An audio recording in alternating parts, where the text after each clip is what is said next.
Assalamualaikum warahmatullahi wabarakatuh. I'm Citra Ajijas, a student of English Education Study Program, University of Muhammadiyah Bogoraya. So, I made this video is aimed to fulfill midterm exam of pragmatic subject. So, in this video, I would like to present or explain about Grecian maxim and humor. So the first material is concept of its Grecian maxim. The first one is about definition. Grecian maxim constitute a foundational framework in pragmatics, articulated by philosopher H.P. Grace in his 1975 essay Logic and Conversation.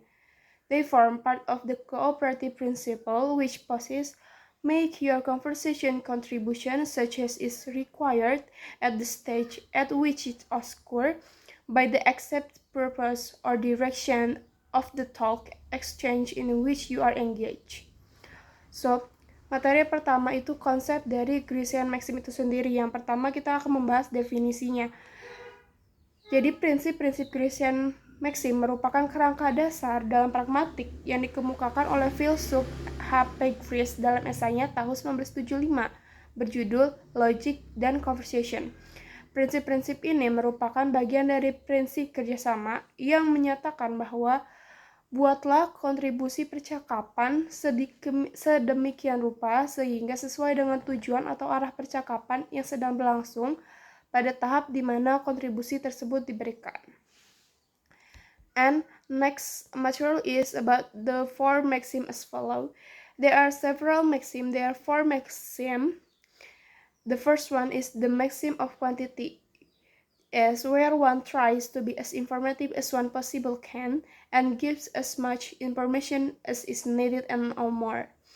Nah, ada 4 jenis maxim. Yang pertama itu ada prinsip kualitas, di mana seseorang berusaha memberikan informasi sebanyak mungkin yang diperlukan dan tidak lebih dari itu.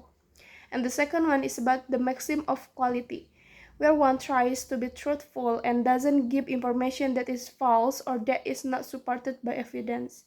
Yang kedua ini ada prinsip kualitas, di mana seseorang berusaha untuk jujur dan tidak memberikan informasi yang palsu atau yang tidak didukung oleh bukti.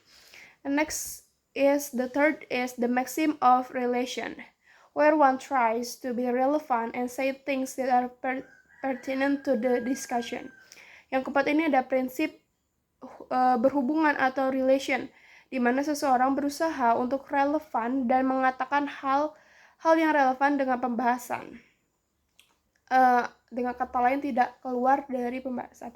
And the last one or the fifth is the maxim of manner, when one tries to be as clear, as brief, and as orderly as one can in what one say, and where one avoids obscurity and ambiguity. Dan yang terakhir itu ada prinsip cara, di mana seseorang berusaha untuk sejelas, sesingkat, dan seberaturan mungkin dengan apa yang dikatakan, dan di mana seseorang menghindari ketidakjelasan dan ambiguitas. So that's it for maxim, and the next material is about plotting of Grecian maxim. Plotting Grecian maxim is when a speaker blatantly violates conversation rules or maxim to imply a meaning beyond the literal words, relying on the listener to infer the intent message. This occurs in situations like using irony, sarcasm, metaphor, or hyperbola, where the speaker expected the listener to understand why they are not being taken literally. For example, plotting the maxim of quality by saying something obviously untrue, like "this is the best meal I've ever had," implies the opposite, perhaps that the meal is terrible. Kemudian dari konsep Grecian maxim itu ada pelanggaran Grecian maxim. Nah, melanggar prinsip-prinsip Grecian maxim adalah ketika seseorang pembicara secara terang-terangan melanggar aturan percakapan atau prinsip-prinsip itu untuk menyiratkan makna di luar kata-kata literal dengan mengandalkan pendengar untuk memahami pesan yang dimaksud. Hal ini terjadi dalam situasi seperti penggunaan ironi, sarkasme, metafor, atau hiperbola, di mana pembicara mengharapkan pendengar untuk memahami bahwa mereka tidak dimaksudkan secara harfiah. Misalnya, melanggar prinsip kualitas dengan mengatakan sesuatu yang jelas-jelas tidak benar. Kayak seperti, ini adalah makanan enak yang pernah saya makan. Menyiratkan kebalikannya, mungkin bahwa makanan tersebut sangat buruk. Itu merupakan salah satu contoh dari pelanggaran Christian maxim. So next material is about concept of humor or joke. Humor refers to a cognitive and emotional response eliciting an amusement and laughter, typically through the perception of something in groups, absurd and superior. Philosophically, it plows behind violation, something threatening or unexpected result harmlessly, distinguishing it from mere surprise. Nah, materi yang selanjutnya itu ada konsep dari humor atau joke.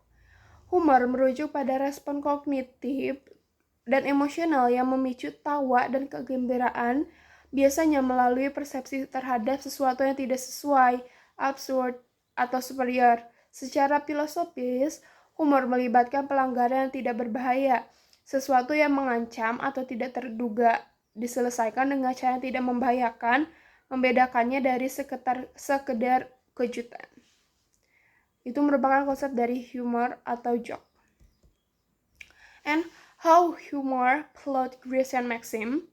Humor floats Grecian maxim by deliberate breaching conversation norms like quantity, quality, relation, and manner in an overt manner, prompting audience to infer a playful implicator that resolve to amuse through incongruity detection and reinterpretation. Kemudian bagaimana humor ini melanggar Grecian maxim?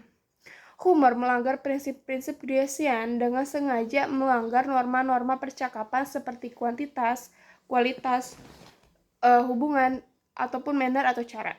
Secara terang-terangan mendorong audiens untuk menyimpulkan implicator yang playful yang menghasilkan kesenangan melalui deteksi ketidaksesuaian dan reinterpretasi. Seperti itu. Kemudian, next, why people laugh based on Grecian maxim theory. Laughter triggers when maxim plotting in comedy, movies, or stand-up creates surprise between expected cooperation and reality. Cognitive process. There are cognitive process. The first one, detect breach, and seek implicator, and release into humor. For example, I'm Rob a Peter, reply garage around corner, implies direction via relevation plot. Kemudian materi selanjutnya, mengapa seseorang itu tertawa berdasarkan teori dari Grecian maxim. Nah, tawa muncul ketika pelanggaran norma dalam film komedi, stand up, atau joke lainnya yang menciptakan kejutan antara kerjasama yang diharapkan dan kenyataan. Adapun proses kognitif di dalamnya, misalkan mendeteksi pelanggaran, kemudian mencari implikasi, lalu menyelesaikan menjadi humor. Misalnya, saya kehabisan bensin, kemudian dijawab bengkel di sudut jalan, mengimplikasikan petunjuk arah melalui pelanggaran yang relevansi. And next, so the conclusion is people laugh at humor or joke primarily because some comedians deliberately flout Grecian maxim, generating a benign incongruity between expected conversational, cooperative, and the playful breach, which resolve in the appreciable implicator and tension release. Dan kesimpulannya, mengapa orang tertawa? Karena ada alasan mengapa orang tertawa atas humor atau lelucon, terutama karena komedian sengaja melanggar maxim Grecian, menciptakan ketidaksesuaian tidak berbahaya antara kerjasama percakapan yang diharapkan dan pelanggaran yang playful yang berujung pada implikator yang menyenangkan seperti aha dan pelepasan ketegangan.